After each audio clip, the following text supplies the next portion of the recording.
You can't find the I in the brain. You can't find the I anywhere. But anyway, we need to get to that place of who am I and what am I and where am I. There are fundamental mechanisms that structure the ego.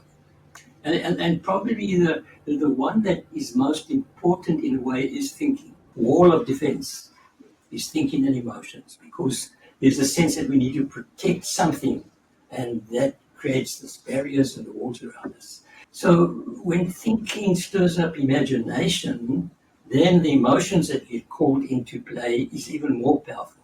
Most spiritual seekers, somewhere or other on their journey, will be trapped in the egocentric. But when these functions get captured by the thinking mind, then that capture is what we call the ego. But the ego is an illusion. There's no reality. You can't find it anywhere. It's nowhere around. That is exactly the trap of the ego. It's found a way to disempower that space of inner peace. You want to have an experience of ecstasy. The experience of ecstasy is all ego-driven, totally ego-driven. Because in that space below thinking and emotions, there's inner peace. That's the very, very first thing that you discover, is that there's inner peace there. So knowing is a quality of depth. You can feel the difference between thinking and knowing. You can actually qualitatively feel the difference between thinking and knowing. Knowing is a more profound, deeper space that we come from. The real world that the spiritual seekers want is incredibly simple. It's inner peace. It's a sense of awe and wonder.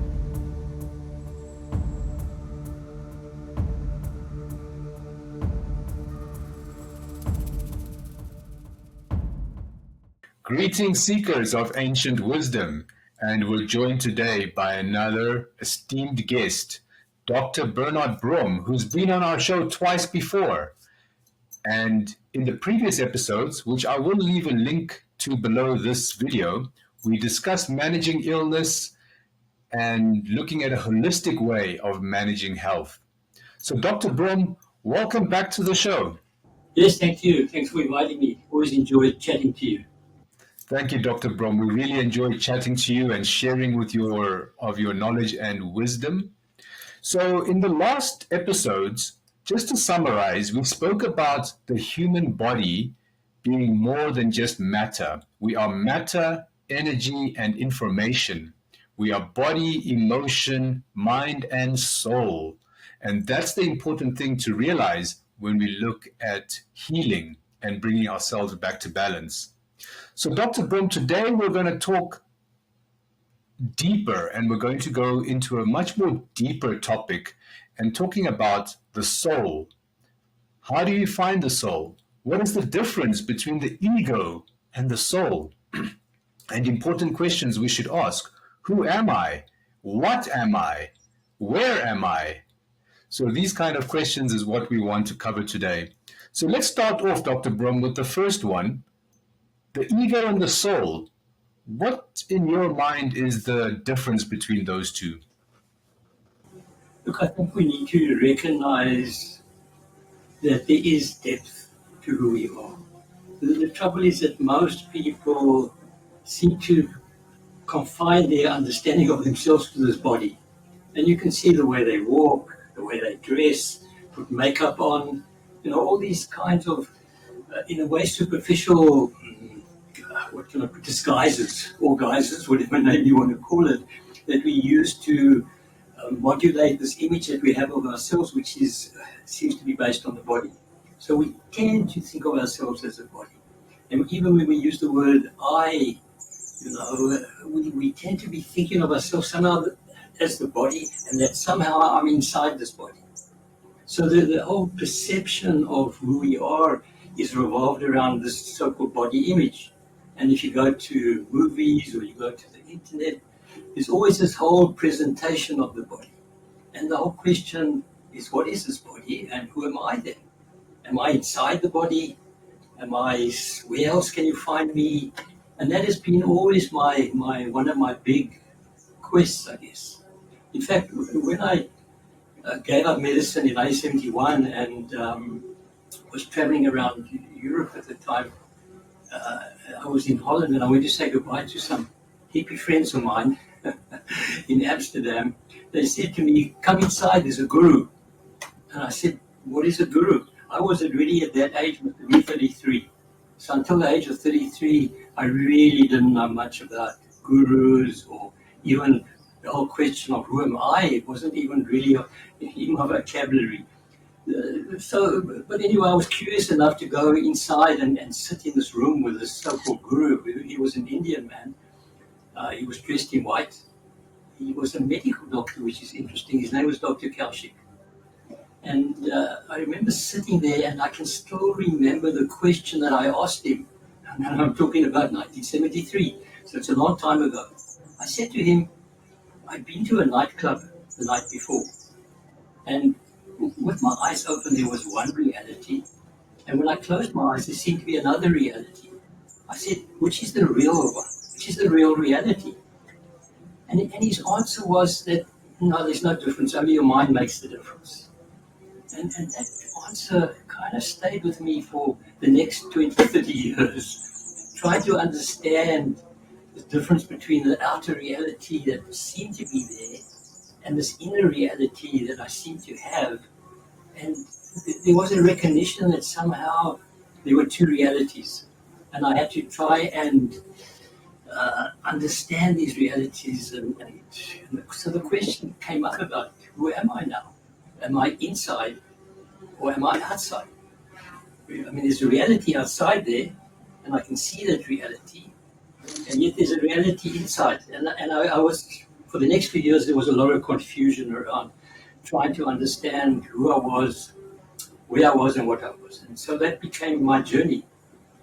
Of course, when I eventually, maybe a year later, went to India and looked for old Dr. Kaushik and eventually found him in Delhi.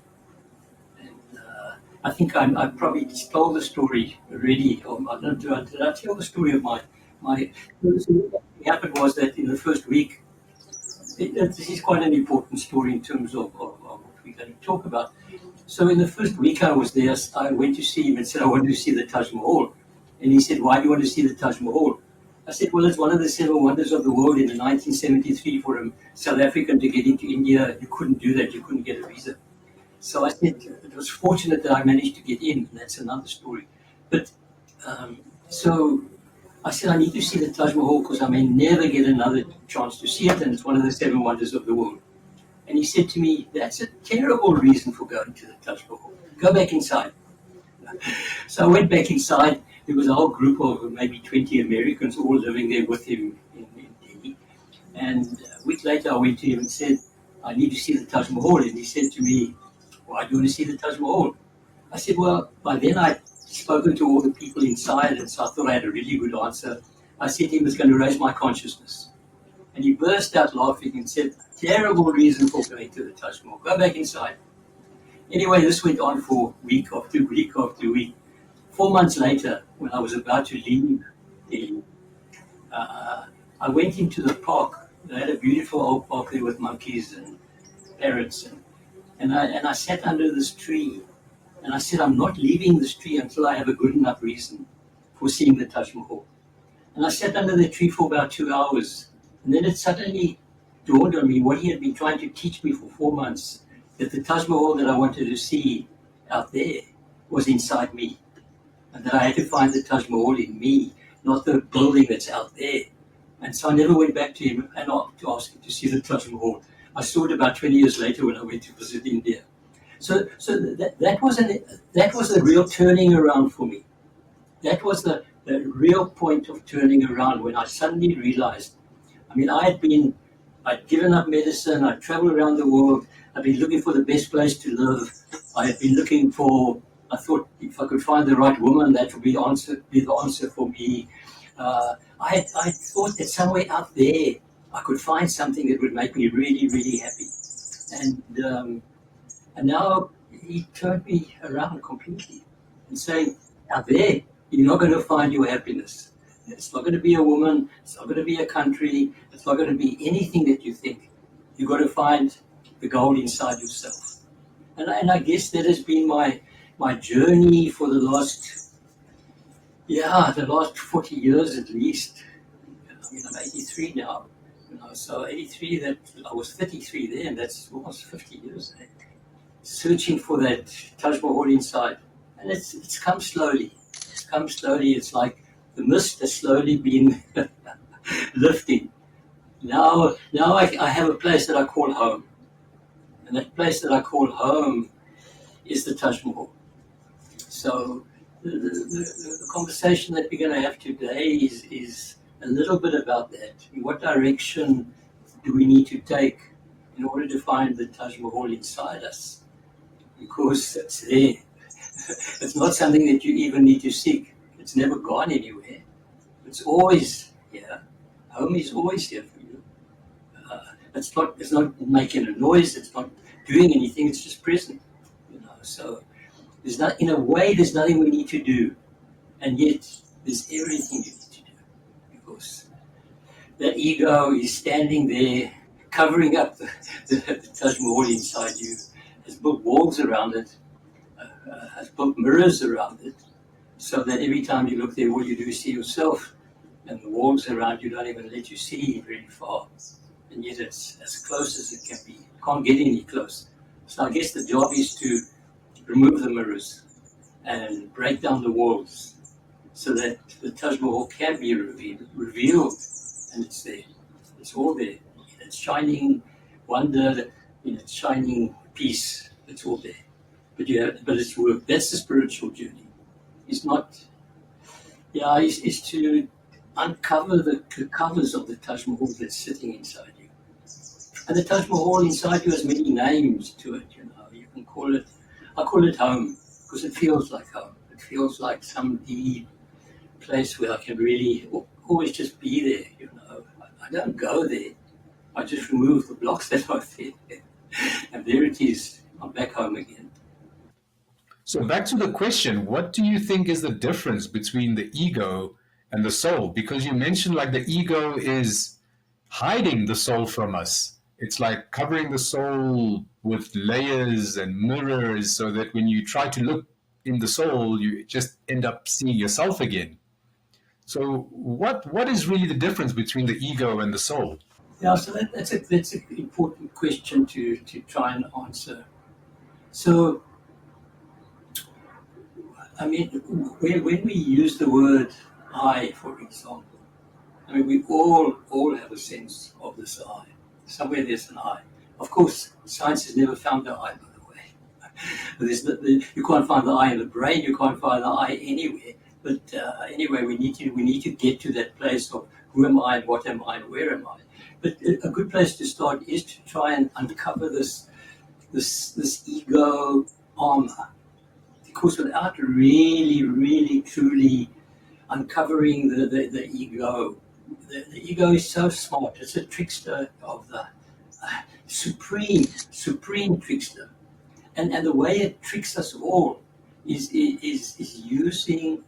So there are, what can I call it? There are fundamental mechanisms that structure the ego, and probably the one that is most important in a way is thinking. So remember, thinking is nothing more than a mechanism. It's a tool that's sitting inside us. In fact, thinking is probably the most recent evolutionary addition to human beings. Animals don't think, not in the way we can think. Human beings are the only ones that have this ability to be able to think and conceptualize and do things like that. So thinking is a very powerful tool. And the trouble is that the way we are educated today in schools and with our parents is to magnify the importance of thinking, because thinking is logical. Thinking creates science, and creates the kind of science that has sent spaceships to the moon. So thinking is powerful. It's a conceptual tool that we can use, a very powerful tool. And it's a thinking mind that has created this incredible world we have today, and even these computers that we have. It's a thinking mind. But so thinking is a tool. It's not who we are. But because you can. I mean, if you've done meditation enough, it's not difficult to get to be step back from thinking and just watch thinking go past you. So meditation is a very important tool for us to go deeper. But at the level of the ego, thinking is the what can I call it, the stick that the ego wields all the time. And thinking has two other, what can I call it, friends. Thinking has two friends that help to create this vortex of itself. And one of the friends is emotions. So thinking can stir up emotions, and emotions stir up thinking, and thinking stirs up emotions, and emotions stir up thinking. And that's how we make a mountain out of a molehill. Doesn't take long. One turn of the cycle of thinking stirring up emotions, and it's within moments we have a mountain. So, it often starts like, now why did she say that to me? And then an emotion gets kicked in. And then emotion just aggravates thinking. And last week the same thing happened, and I can still remember. So that's how thinking mind and emotions run around and creating this sense, creating the first, let's call it, wall of defense, is thinking and emotions. Because there's a sense that we need to protect something, and that creates these barriers and the walls around us. But there's another friend that the thinking mind uses, and that is imagination. So when thinking stirs up imagination, then the emotions that get called into play is even more powerful. And please see this very clearly. We have thinking. We have thinking as a tool.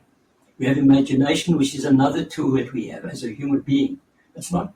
I need to be clear that it's not only the ego that uses these qualities.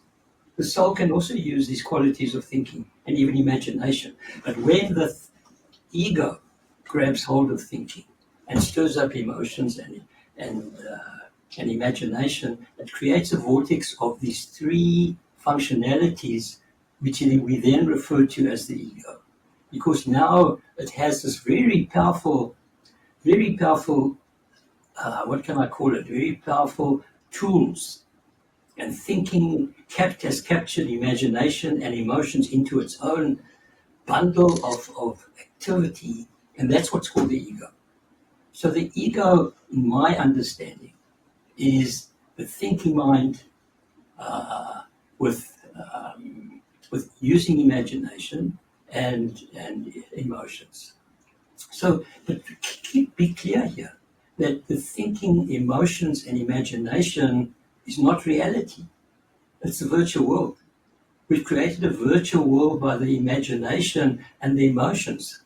We can sit in a chair and we can just imagine, watch emotions come up, and using thinking. It's all virtual. It's not the real world.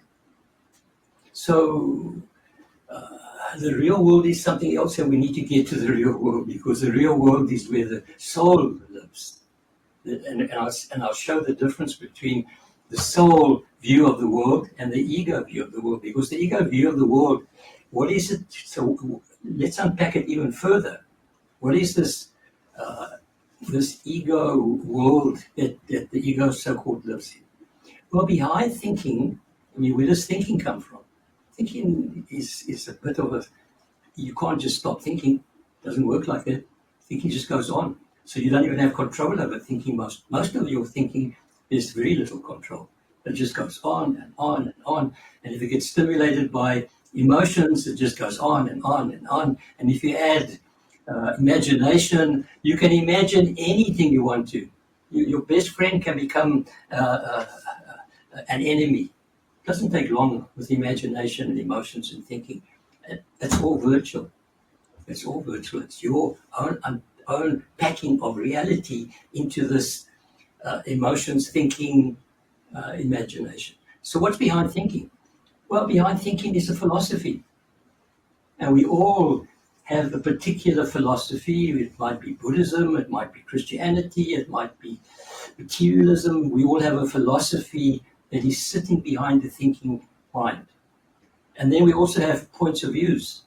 a whole bunch of points of views, all kinds of points of views. And remember that points of views are only points of views. They're not nothing to do with reality, it's a point of view. Because a point of view is very narrow-minded. If you're on top of a mountain, just turn around, you get another point of view. There are points of views all over the show. So I always say the more points of view, the better the view. But people don't believe that. They think their point of view is the right one. But a point of view is narrow-minded. Even most philosophies are narrow-minded. They all fit into a package. You could go read up about it. Philosophy is in a book. So it's another mind game in a way. And I'm going to try and point out later that actually the soul doesn't need a philosophy. The soul doesn't even need points of views. So these are, and then of course we have some very serious underlying factors behind thinking mind, and that is our conditioning. So conditioning is deep-seated because philosophy is what you use the mind to create. Thinking mind uses philosophy. Thinking mind has points of views. But conditioning, and philosophies can change. You can change it overnight. The points of views you can also change. But conditioning is different. Conditioning is deep-seated. And that can be past lives even come through our conditioning. It could be your childhood. And most of it is subconscious or unconscious. It's happening in the unconscious, so we can't just strip it away. It doesn't work like that. You can't just strip away your conditioning. You can change your philosophy and points of view, but your conditioning is different. Your conditioning is where a lot of the hard work is because it's sitting deep inside us and immediately comes up. And there are other qualities which also surround this so-called ego ring, as it were. And that's our instincts. Our instincts, there are three basic instincts that all of us have. The one is that we all know is fight-flight instinct. And that fight-flight instinct is these instincts are all what I call the animal instincts in us. Our fight-flight instincts are very deep in us, and the fight-flight again instinct will overtake any spirituality that you've got. You're going to run away from that lion as fast as you can with your heart beating as anything. There's no way you're going to not do that. Your adrenaline's going to be flowing. Fight-flight is absolutely in your face all the time. The other instinct is the sexual instinct. And sex, that's a big one. It's something that we need to deal with. The thing is that a lot of so-called spiritual seekers don't want to deal with this sexual stuff because it's so powerful. So what do? They go to monasteries. Because in a monastery, you don't have to worry about your sex. In fact, it's suppressed completely. So a lot of the so-called spiritual teachers that came out of India, they never dealt with their sexual instincts. Look what happened to them when they went to America. They all became sex addicts.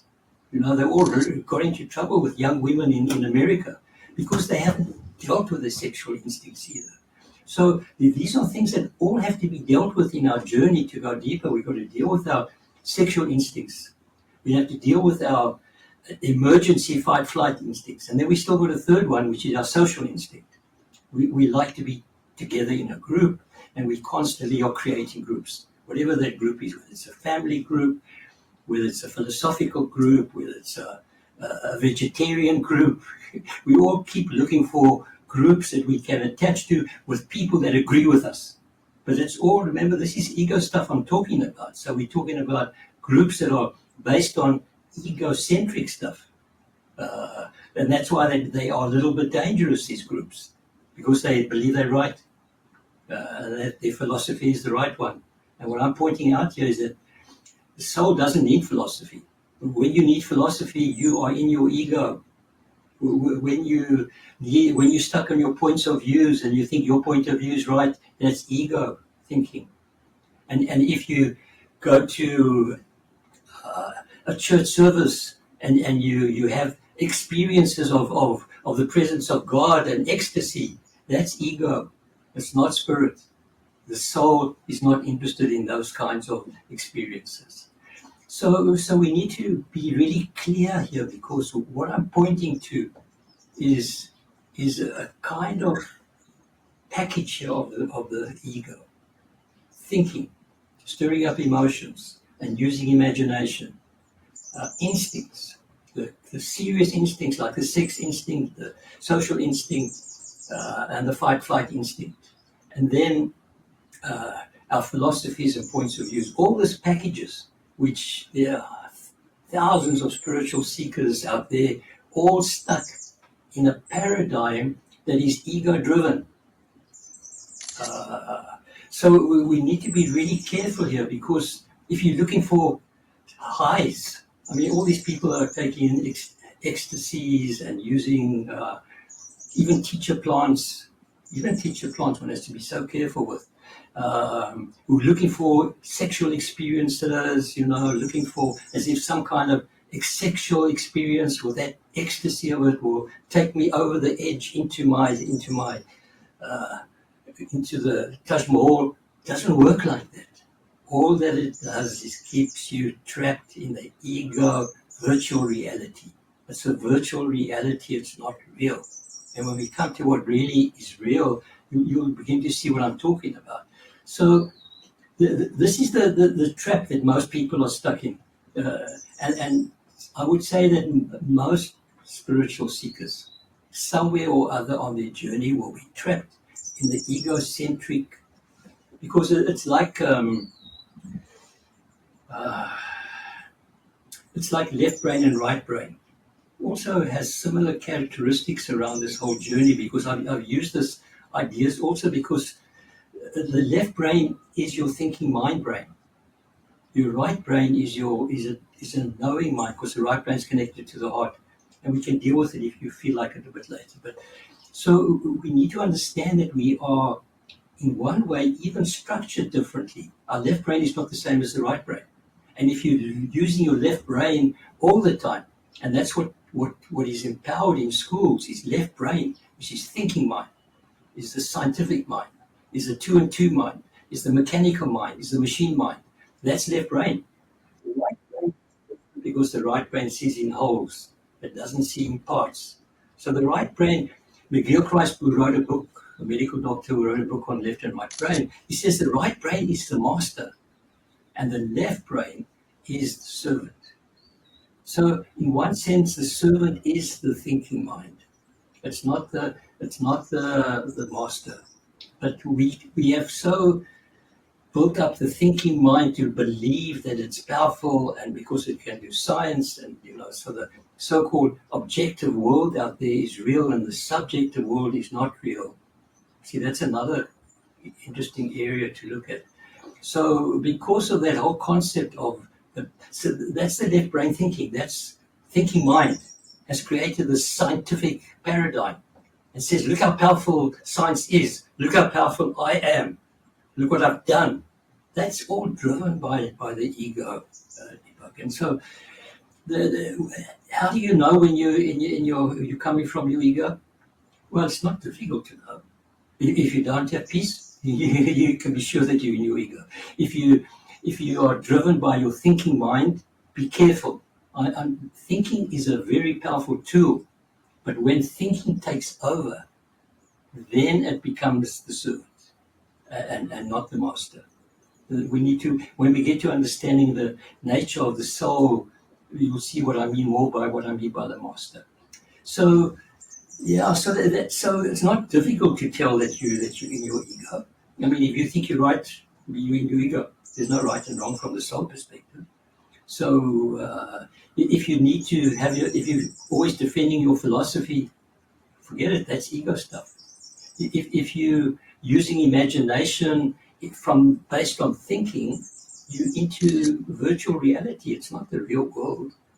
It's a virtual world that you've created through imagination and your thinking mind. Is that clear? Because it's such an important understanding what I mean by the virtual world, the virtual reality that we're creating.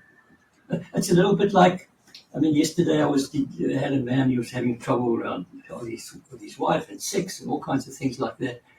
And his wife was accusing him of when he's having sex, of thinking of some porn that he was watching the day. That's virtual reality. That's not real. He's not in touch with his wife at all. His wife can feel it. Because in his thinking, imagination mind. So if you're using thinking, imagination to try and understand reality, that's virtual. It's not the real world. The real world is the world of the soul, and the soul is different to the ego. So I'm trying to make a point over here, the difference, starting to make a difference of what it means, the ego. Is the ego clear now? Am I making it clear what the ego is, Deepak? Yeah, it's very clear. And, while you were talking, I realized that I'm also stuck in this ego-centric world, right? So I think eating healthy vegan food is the right way, and anyone who doesn't follow that, they're wrong. But that's the ego again. Or I think doing spiritual practices or not getting caught up in the religious doctrine. And that's just, again, my thinking, right? So that's, again, my ego trapping me into this thought of right and wrong and saying I'm right and everyone else that doesn't agree with me is wrong. But then again, I'm stuck in this ego. So I was just, while you were talking, I was just realizing, like, wow, okay, I'm actually fully egocentric, trapped by the ego, even though I might think that I'm highly spiritual or evolved, but it's actually the ego tricked me just as easily as it tricks so many other people, all the people. So, yeah, I guess it was quite a depressing realization, while you were talking, that I'm definitely stuck in the ego very deep, even though I might think I'm not. Yeah. So you could say that most people on the spiritual journey are stuck in the ego without knowing it. The ego is a trickster and will keep tricking you. It's like Miguel Christ in his book says about the left and the right brain. The left brain, which is the servant, keeps saying to the master, I know exactly what you want and I can give it to you. So that's how it disempowers them. It doesn't disempower the master. The master is the master and will allow it, the left brain to do whatever it wants.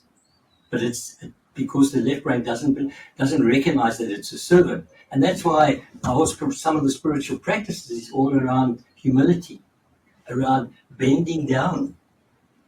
I was listening to one guru in India. The whole thing is around bending down, because that bending down is the bending down of the ego to the recognition that actually it's playing games.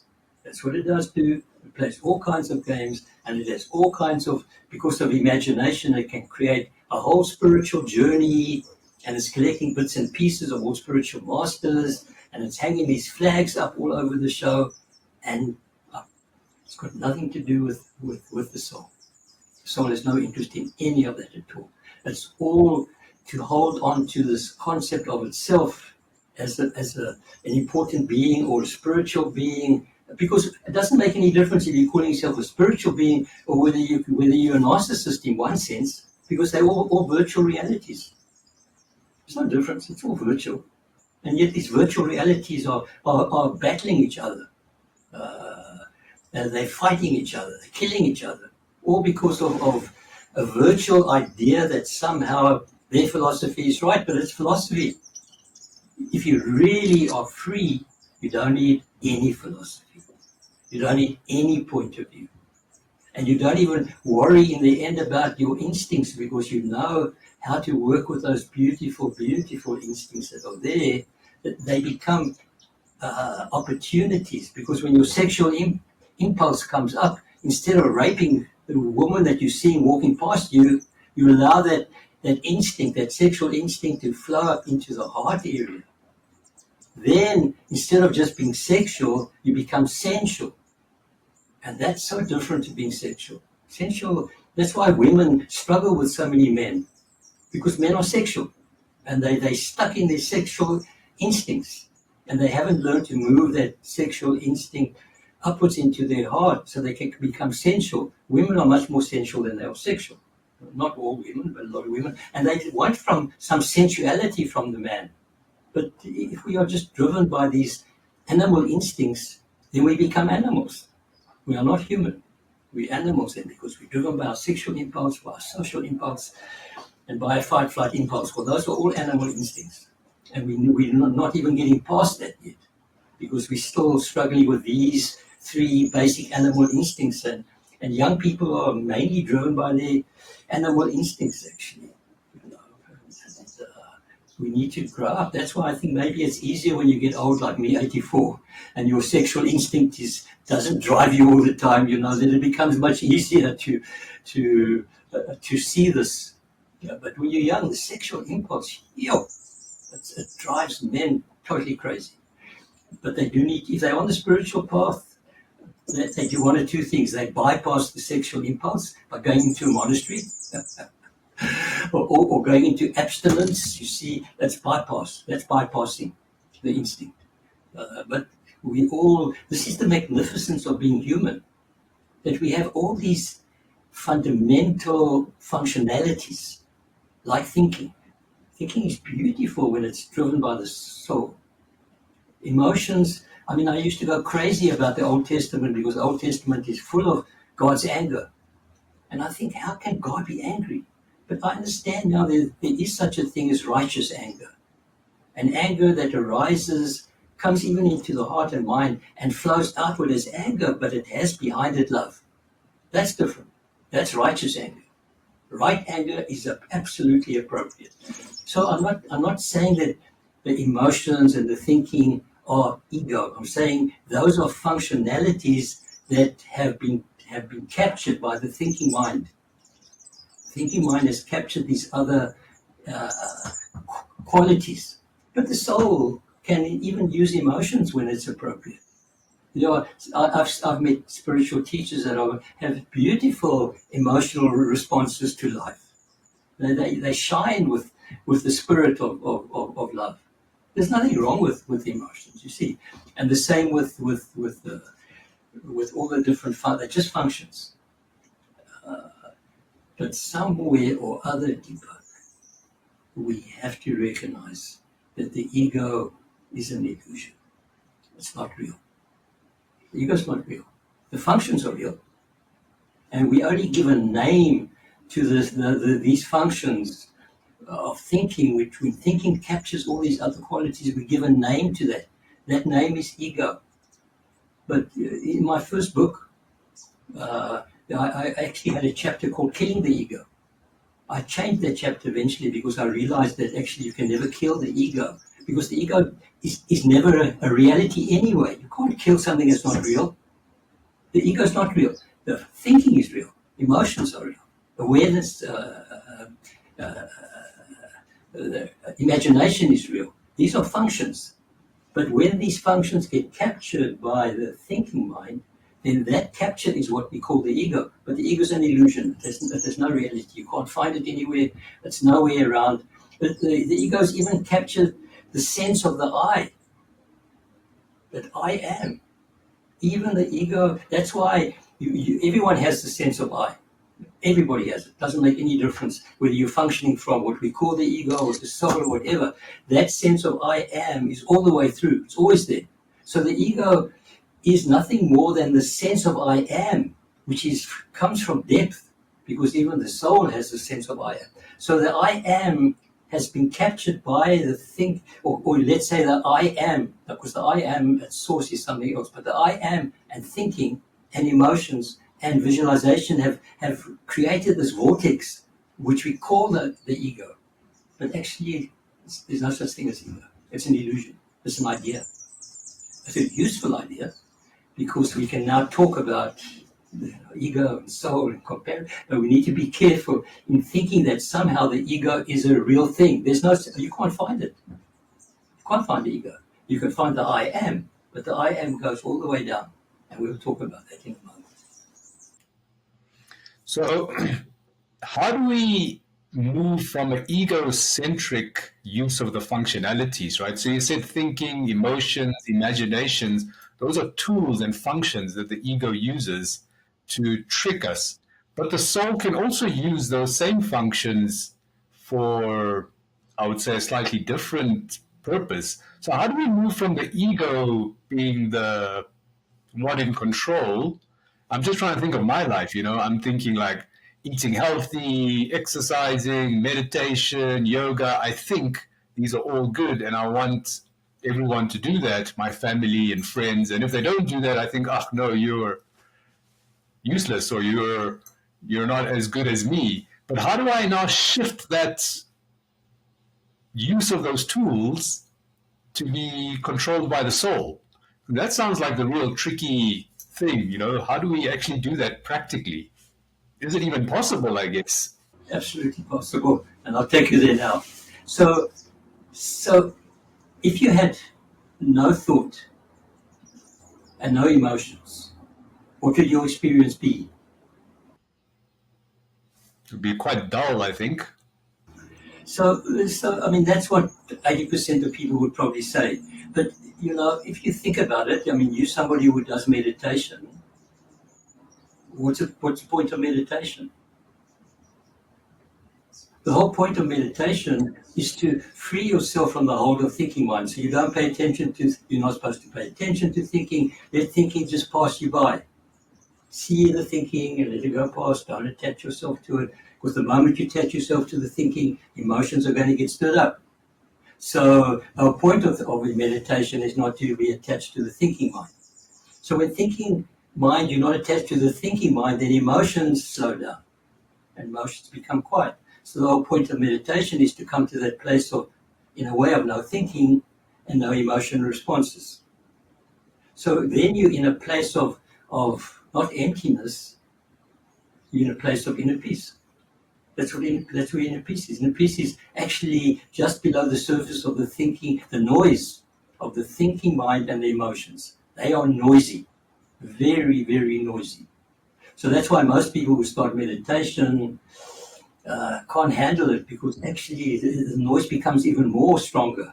Because when you sit and you notice how you're driven by this thinking mind and emotions get stirred up slowly and you feel uncomfortable and you've got to move and now your ego's coming in as well. Be careful, don't go down that rabbit hole, because you might find inner peace. It doesn't say that to you, but it doesn't want you to get down there, because you get down there, you're disempowering the thinking mind. Can you see that? Once you disempower the thinking mind and you put the thinking mind in its place, hang out there until I call upon you, and I will call upon you when I want to think. So when you get to that place, I mean, that happened to me maybe 10, 15 years ago, when suddenly I realized that thinking was no longer in my face. I can't tell you why it happened and how it happened. I know that I was doing meditation fairly regularly, but not every single day. But suddenly I realized that thinking had stopped in my face. So even now I'm not thinking, by the way. I don't know about you, but I've got no thoughts happening in my head at the moment at all. I'm not even sure where my talking is coming from. So when thinking stopped, I suddenly realized there was inner peace. Well, I thought, that's great, that's interesting. Wow, so you mean all these years of doing meditation, this is what it's all about, inner peace. The trouble is that a lot of people, if I said to them, what would your life be without thought and emotions, they'd say, well, it would be empty, it would be dead, it would be uninteresting, it would be, I don't want to go there. That is exactly the trap of the ego. It's found a way to disempower that space of inner peace. Oh, it's just inner peace, don't worry about it. You want to have an experience of ecstasy. The experience of ecstasy is all ego-driven, totally ego-driven. Because in that space below thinking and emotions, there's inner peace. That's the very, very first thing that you discover, is that there's inner peace there. And that inner peace has a kind of special beauty to it. It's not empty. It's full of inner peace. It's so full of inner peace that you feel wrapped around inner peace. It feels like you've been held, almost like being held by your mother when you were a baby. It has that quality. That's inner peace. But that's not all that's there. To my total astonishment, I suddenly realized, hang on, here I am in this inner peace, but there are other qualities here that I didn't actually notice before. And one quality which is in your face in a way, and is so astonishing when I tell it to you that you didn't even recognize it, and that is awareness. The fact is, you're aware of thinking. The fact is, you're aware of emotions. The fact is, you're aware of your imagination. So awareness is deeper, has to be deeper than your thinking and your emotions. So that even when thinking and emotions are out of the way, awareness is still present, and you can say, thinking has stopped. Emotions are not there. There's inner peace. So awareness is what I call the eyes of the soul. Awareness for me is the eyes of the soul. Inner peace is what I call the body of the soul. So inner peace is the body of the soul because I feel surrounded by inner peace. Awareness is the eyes of the soul. It allows me to see what there is out there. It's just awareness. That's its functionality. That's all it does. But it's always present. You're even aware of the inner peace. So awareness is even deeper than inner peace in a way. So it's deeper than all these other so-called functionalities that we've spoken about already. It's really deep awareness. So awareness is the eyes of the soul. Inner peace is the body of the soul. What's the mind of the soul? The mind of the soul is knowing. We can know things without thinking. In fact, knowing is totally. In fact, we can't live without knowing, because knowing is always in the background, but it's not in the foreground, as it were. Knowing arises, and when knowing flows into thinking, that's called intuition. Then suddenly thinking says, I've got a good idea, and makes claim of it completely, like the intuition and all that knowing, deep knowing that came, was its own doing. It had nothing to do with thinking. Intuition has nothing to do with thinking. It comes from this function of knowing. And women are very good at knowing. Men like to do the thinking process. So we do a lot of thinking. We don't like it when a woman says she just knows. She doesn't know how she knows, but she just knows. And men get very frustrated with that kind of thing because they want to know, how do you know? Tell me how you know. No, I just know. So knowing is a quality of depth. You can feel the difference between thinking and knowing. You can actually qualitatively feel the difference between thinking and knowing. Knowing is a more profound, deeper space that we come from. So, Einstein himself knew all this stuff. He knew that when his mathematical formulas, he would play these so-called mind games, and he would wait for stuff to arise. He was a very intuitive man, Einstein. So knowing is what I call the mind of the soul.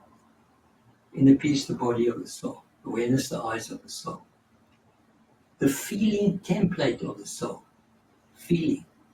And feeling is very, very different to emotions. And I need to spend a little bit of time to weave this open, because I think I've never read, very few people actually talk about the difference between feeling and emotions.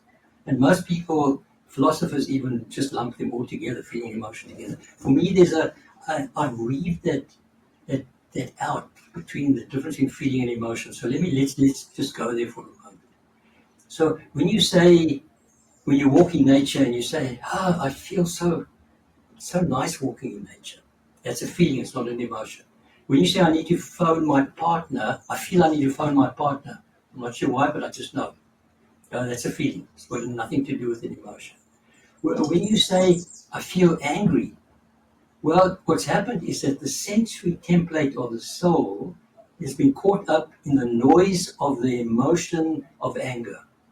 When the emotion of anger disappears, the feeling template still remains behind. It's deeper than the emotions. Feeling is not the same. So when you say, I feel, you put your hand here, I feel. Because feeling is a heart-generated process. Thinking is up here. Knowing is somewhere here. So knowing is the mind of the soul, and feeling is the sensory template of the soul. The soul is the one that we talk about good vibes and bad vibes, because your feeling center is in touch with what's happening around you. You can feel when you walk into a room, oops, I'm not sure I should be here. Or I feel good in this room, hey? This is a nice energy, good vibes here. So that's feeling, which is absolutely different to emotions. So I'm reconstructing here all this stuff that we have as a human being, which is so beautiful. And then, so we have the mind of the soul, we have the body of the soul, we have the eyes of the soul, we have the sensory template of the soul, and the last one, the heart of the soul. The heart of the soul. unconditional love. Unconditional. Not based on any condition, not based on any judgment, not based on any point of view, not based on any philosophy. It's unconditional love. And it's not an emotion. Emotional love is a different game altogether. That's emotional love, based on thinking and all kinds of stuff you've got in your background. But unconditional love is not an emotion. It's a, what can I call it? It's a space of no boundary. It's boundarylessness, where the whole universe is encompassed in the sense of awe and wonder. That is unconditional love. It's not an emotion. People mistake it, especially all the hippies, going around hugging everybody, like, stirring up emotions. It's not like that. Unconditional love is boundarylessness. It's not an emotion, and it's not even an experience. It's difficult to talk about something which is transcendental, and we're using words, and the words are not the territory. What I keep saying, the map is not the territory. I'm drawing a map here for you. The map is not the territory. The territory you've got to go in yourself. And this is the hard part, and we need to maybe try and unpack that. How do we actually bring all this stuff into the real world? Because these are maps I'm talking about. Map is not the territory. But the maps are useful because it's like learning to drive a motor car. You have to use your thinking mind. That functionality is beautiful for learning to drive. You've got to read the book, you've got to understand the law. But when you're driving eventually, you've got to put the thinking mind on your shoulder and drive with that which is the deeper part of yourself, the knowing part. The knowing and the feeling part now comes into play. Then you drive well. But if your thinking mind comes back in, you're going to have an accident. Because thinking can't drive the car. Thinking can learn the technique and can learn about the maps. So it's the same if you go into a city that you've never been to before. The map is useful, but please put the map in your pocket when you get into the city and see the city itself and look at the people and speak to the people. That's the territory. The trouble is that I think a lot of people are afraid of the territory today. So they stick to the maps, which is the thinking mind, the imagination, virtual, because the virtual reality, they can create anything they want. They can create heaven if they want to. They can create heaven. They can create a whole image of God. But that's virtual. The real world is very, very different. And if you want to know what the real world is from the soul's point of view, it's so damn simple. So damn simple. It's not anything special. It's not some kind of enlightenment that you have, that you now can see auras, and that's fanciful. That's the ego stuff that wants to see auras, that wants to do healing work with the hands, and wants to have a sense of the presence of experience of the presence of God. That's ego stuff, and will keep you trapped in your virtual world forever. When you can let all of that go and become simple. I had this, once I was thinking about the nature of God, thinking, God's nobody. God's nothing. Why do I want to be somebody? I'm going to become a nobody like God. And becoming a nobody means that you let go of all your images of yourself, all your ideas of who you are, all your spiritual terminology that keeps you separate from everybody else, down to earth, simple human being, carrying water, chopping wood. But it's in the simple. So I love washing dishes. Nobody else does. I love washing dishes. To me, washing dishes is like a beautiful, what can I call it, service, a beautiful, every dish becomes cleaning the face of God. For me, it's cleaning the face of God. Can we see the face of God everywhere? So for me, that's the soul. When you can begin to, when you have inner peace is so quiet. When you can have boundarylessness, where the whole world is one piece. When you can be in touch with your feeling self, and what just being touch your feeling self so that you can connect with the people around you, good vibes, bad vibes. You need to know what to do. So that is basically the difference between the ego and the soul. I've created a model of the ego, the model of the soul. The soul is very different. But at some point, we need to even recognize that even the soul is an illusion, if we want to go deeper. But maybe we won't. I think we've gone very deep already, and I'm even trying to figure out how am I going to stop my ego keep on tricking me? Because my ego has been tricking me for so long. I mean, I've been on the spiritual journey.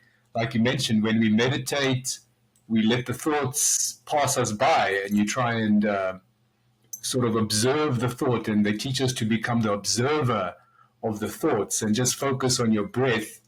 And you get to the state in meditation where there's no thoughts for a period of time, and it's just you.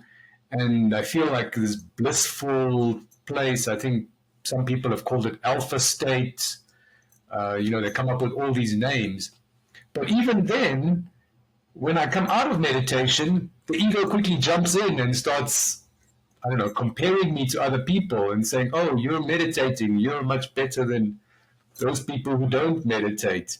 Now, I'm just trying to figure out how am I going to actually catch the ego and stop him and go back to my soul. And you mentioned very good tools, right? So it's awareness, inner peace, unconditional love, feeling.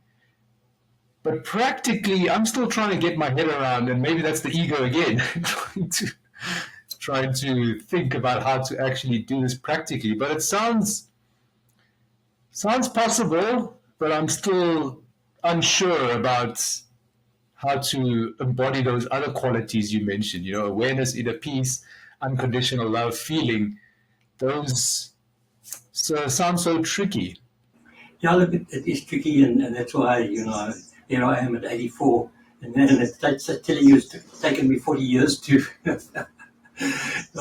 to come to this place of understanding. So, yeah, it is a journey, and the journey starts, I think, with the recognition. That's why, as I said, in learning to drive a car, you first have to learn the ropes. You've got to learn the technique, and you've got to look at the map and all this, read the book about it. So in a way, that's where you start. You start at the very simple, bringing awareness to bear and watching just the way you're operating. And recognize, for me, it's always recognizing, okay, where am I coming from now? Am I coming from an egocentric perspective, or am I coming from a soul perspective? If you can differentiate between the two, then you can start the journey, because it's only the recognition how thinking captures emotions and uses visualization and imagination to trap itself. So once you understand that, you're just careful. So let me think of an example, a more practical example. Let's say you just had an argument with your partner. Now, what happens in an argument with the partner is that a whole lot of things come up. First of all, you got your background of philosophy, you got your point of view, you got your conditioning, and all that collapses together and immediately puts a circle of defenses around you, and now you're in reaction. Well, in that space of reaction, what can you see? What can awareness? Because now you still got awareness, so not if you have any sense of self, you've still got awareness, you can see that you're now in reaction. Not difficult to know that you're in reaction. So the very first thing that happens, actually, if you're doing the work around this, is you're recognizing that, first of all, your ego has now established a barrier around yourself. All you can see are the mirrors, and you're only seeing yourself, and you're seeing your reaction, and you've gone into blaming. Look at what my partner has just done. She's triggered me. Well, the question is, has she triggered you? Or are you creating the drama from what she said? Because remember, I always say that the so-called triggers are inside you. They have to be inside you, otherwise you're not triggered. So can your partner get into your space and trigger those, press those buttons, as it were? Can your partner get into that space and trigger you? Well, they can't. They're outside you, as it were. You are sitting in front of all those triggers which we have. See, we all have sitting a whole range of triggers in front of us, as it were. And when somebody says something, boom, you press that trigger. Well, if you press that trigger, you're going to be emotionally reactive. And now your thinking mind and your emotions are going around, and your thinking mind says, I remember that 2 weeks ago she said the same thing. And last week, if I remember, she again, that tone of voice of hers came up again. So you keep pointing out the other person's faults, and you don't look at yourself. But the fact is, you can only see yourself. You can't actually see the other person, because that other person has only said something, in a way, probably very casually, but it's gone through your filters, and as it goes through your filters, it triggers off a whole lot of stuff inside you, and now you're in reaction. Well, what can you do now? Because that's what you're bringing up. I'm in reaction now. So what can I do now? How can I find my home? How can I find my soul? Well, there are things you need to do. There are two things. One is you can bring in awareness, and you can become aware of the fact that you're in reaction. Well, remember, awareness is actually a quality of the soul. Awareness is a quality of the soul. So now you've already got one foot in the soul because you brought up awareness. So if you can, in a space of reaction, I would never, I would try not to have a conversation with my partner because I'm in reaction. And I can't see her, actually. There's no way I can see her because all I'm seeing is a mirror. And that mirror is reflecting back to me, my stuff. So I can't actually see her, and for me to have a conversation with my partner when I'm in reaction and all I can see is myself and my own reactions going on all the time, it's a waste of time to talk to her. So I will then say to her, which I do, I can't talk to you, or I withdraw, because that's part of the way that I deal with reactions. I withdraw. Some people go into battle, I go into fight. I go into flight. Other people go into fight. That's just mechanics. So I withdraw, and then I go back into my office where I'm alone over here, and I sit quietly and bring awareness to bear on it. And slowly, I play this. I do this exercise, as it were, of bringing awareness to bear on the fact that the person that I'm blaming has done really nothing. Probably she doesn't even know. Most of the time she doesn't even know that her tone, which is for me a tone, and for her it's just not even a tone. She's just talking to me, you see. But for me, as it goes through my filter, it becomes a tone. So if I bring up awareness to bear on this whole process and recognize that I am responsible for what's happening to me and not the other person, now I've shifted the whole game. I've shifted the game from blaming to taking responsibility for myself. And then I can see how my thinking mind and how stood up emotions. And so as I look through this whole process, and then I do one other thing, which is, my wife is really good at reminding me to do that, is to be in touch with the feeling side.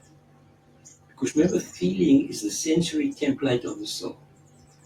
Knowing is the mind of the soul. So awareness is the eyes of the soul. So I brought awareness to bear. Now can I bring in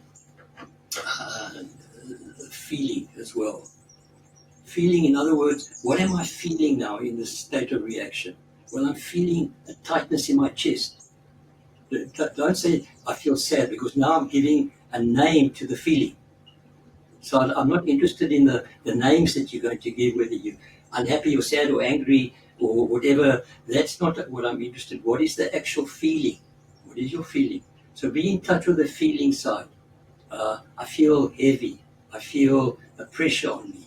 I feel a tingling in my toes. Whatever it is, what is the feeling that you have? Because when you're in touch with the feeling side, you're now back in the... See what you're doing? You're moving out of the thinking mind and the emotions, which is, we've called that the ego space, as it were. We're moving into the soul space now. And the soul space is awareness. Awareness, this is what's happening. We're bringing in knowing, the recognition that actually it's not the partner that's the problem. It's my reaction that's the problem, and let me assess my reaction. And then going to the feeling side. What do I actually feel? Let me be in touch. That's to embody that reaction, to embody it. And when you do all those processes, you're doing it in the cauldron of the soul. Now you're actually in that space of the soul. And now you, in that space of the soul, healing starts to happen. It's like the wave sinking into the sea. That's what you're doing. The wave is up there, and that's where the ego is, as it were. And now you're letting go your focus on the wave, and you're sinking into the sea, as it were. And then the reality is totally different. Then you're into what I call soul space. Then you're into, and then slowly, even unconditional love, the perfume of it starts to emerge into that process. And when that happens, then you can go back to your partner and say, I'm ready to talk. I'm in the space in which I can talk to you. And then you can talk. Then it changes everything. You don't end up with an argument now, because you're in a space in which you are open-hearted, as it were. That's what unconditional love is, open-heartedness. You have no barriers anymore.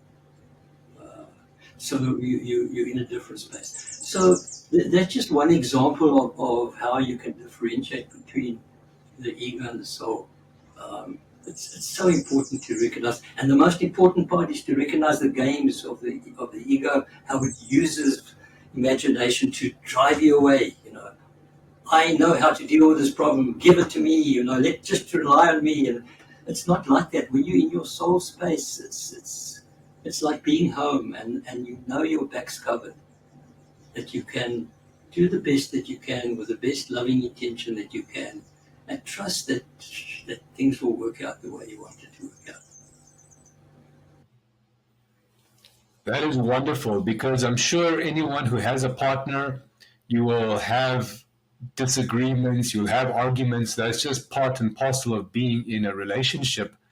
And having that sense to bring awareness into your being and to ask that question, am I operating from the ego or is it from the soul? And then, like you said, you would step back and then start feeling like, what am I feeling? And that brings in a bit more calmness, and then that helps to then bring in your unconditional love and the knowing. So I think this is stuff that gets better with practice. I'm already thinking about the last argument I had with my partner, and how that immediately burst into a huge, a huge debacle, a huge row. And instead, I could have tried this practice and brought awareness, brought feeling, brought unconditional love, knowing, inner peace, and practice that. And that maybe can help. So maybe one question, does meditating actually help in any way, or is it just another pointless exercise? It's both. It can be a totally pointless exercise, but if you can just start the process. Look, it's a question of how can I find this inner peace, because that's what in a way everybody's seeking. But of course the trouble is that whenever they get close to inner peace, they think it's boring, so I'm not going to go there. So then they run away, and they create this imaginary spiritual journey. And then they're running away from the inner peace.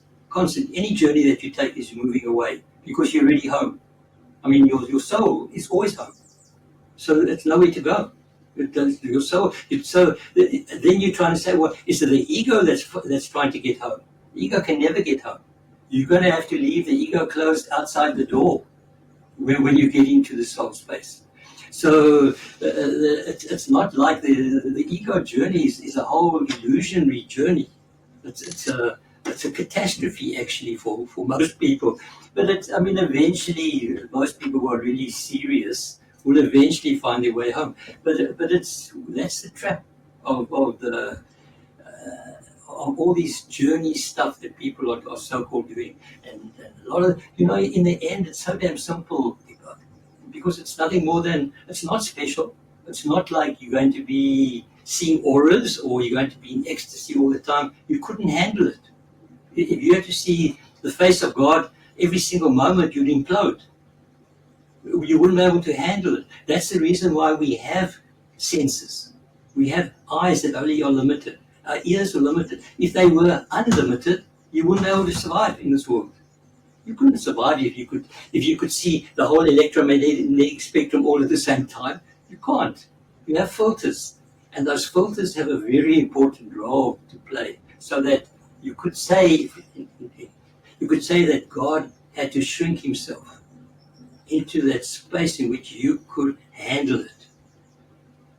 Because if you had to see the white light, as it were, you wouldn't be able to practice, you wouldn't be able to drive your car, you wouldn't be able to do anything. You'd sit there like all these gurus up in the mountain or caves there for 20 years just experiencing the presence of God. But you can't function in the world with that.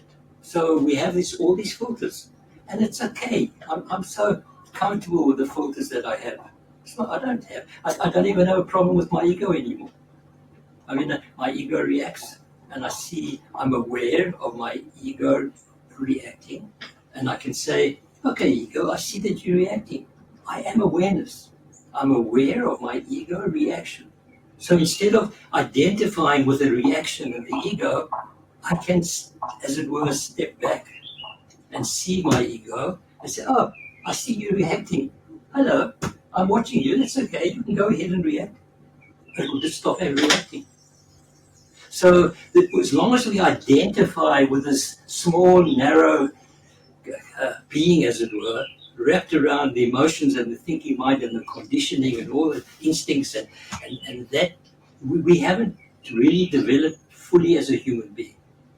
A human being is meant to be a soul being using all these faculties that God has given us, thinking and emotions, and these are beautiful, beautiful functionalities. When we can see all these functionalities sitting there, then we function as a soul being in this world, beautifully doing whatever we have to do. Many gurus, as you know, and families and children even. So you could have businesses even. You could run businesses still. You don't, just simply, very simply, nothing. We're expecting too much too much, I realized from the spiritual journey. We expect too much. With the ego wants experiences, wants to have highs, wants to have the best sex possible, wants to have, a partner that fulfills everything that they imagine. That's the ego. So it's never going to happen. It's not really going to happen. So, and yet, the real world that the spiritual seekers want is incredibly simple. It's inner peace. It's a sense of awe and wonder. Walking down into the wetlands every day, I look out and I see sparkling, living functionalities out there, trees that are talking to me. I have two good friend trees. And when I go walking, always stop and chat to them. So people probably think I'm crazy. But the thing is that living systems are full of the presence of God, full of light. They all are communicating with us. But unfortunately, our filters don't allow us to see the fullness of what is there, you see. But if we go into our feeling and knowing are more open, much more open than the filters of the sense of sight and hearing. When I heard this voice in my head, telling me about love, it was, did I hear a voice? Was there really a voice there? I don't know. So when we let go the way we want God to come into our life, when we let go all our fanciful philosophies and points of views, where we can let all that go and just be present in a very, very simple way. Deal with our emotional stuff. Be in touch with our feeling. In our feeling, really go to your feeling and be in touch with it. And recognize the limitations of thinking, serious limitations of thinking, and the limitations of our emotions. And so then we can use imagination, and we can use it in a very creative way. But we need to be careful that it doesn't even dominate our life imagination, because then we get stuck in a virtual world. The world of the soul is not virtual, it's real. That's what you're getting, what God is presenting to you. That's direct, not filtered by thinking or filtered by or created by imagination. It's just simple being in the world. It's the beingness of who you are, which is the beingness is not ego. The beingness is who I am as a functional being, representing that I am a musical instrument of God. Can I just be that musical instrument and be there, as it were, for this great mystery that sits there? Because these are all functionalities. As I said, the ego and the soul, even those names are illusions. You can't find them. You can't find the ego or the soul anywhere. The soul is nothing more than the place where God where God presents himself into the world. I mean, in Chinese medicine, we talk about the Tao. The Tao is another name for God. But for the Tao and God to manifest into the world, it had to split itself into two, which is yin and yang. And yin and yang are the two arms of the Tao, as it were. But the Tao itself is nothing. For nothing to become something, it had to split itself into two. Then it became something. So we need to recognize the difference between all these ideas and what it means for us and what we really want in life. And I have a feeling that a lot of spiritual seekers don't want to find touch for all. They want to have experiences. They want to have a good time, They want everybody to follow them and their philosophy. And that's where most people actually are, who are so-called spiritual seekers. But to be quite honest, the real, true spiritual seekers, that's different. That's asking for gold. And most people don't want to go that far. Dr. Brom, this was such amazing wisdom that you shared. I think I benefited a lot. It's going to definitely help me start bringing more awareness, especially awareness of, am I egocentric or am I soul-centric? Especially with arguments and comparisons and, looking at other people and judging them, I guess. This is something that I admit that I do, being on the spiritual journey. When we have come to the end of our show, I really hope the viewers are going to embody what Dr. Brom has shared, because this is real wisdom, and this will help you get out of your ego and get more into your soul. Some practical tips Dr. Brom has shared with us. Awareness, I think, is the most important step one. Become aware, use that tool of the soul and use it to understand, are you being driven by your ego or is it from your soul? Dr. Brom, we really appreciate your time. We look forward to chatting with you again in the future. This has been an amazing show, and I'm sure a lot of people will benefit from this wisdom that you shared. So thank you very much. Really appreciate it. Thanks. See you again anytime. Till next time, ciao for now.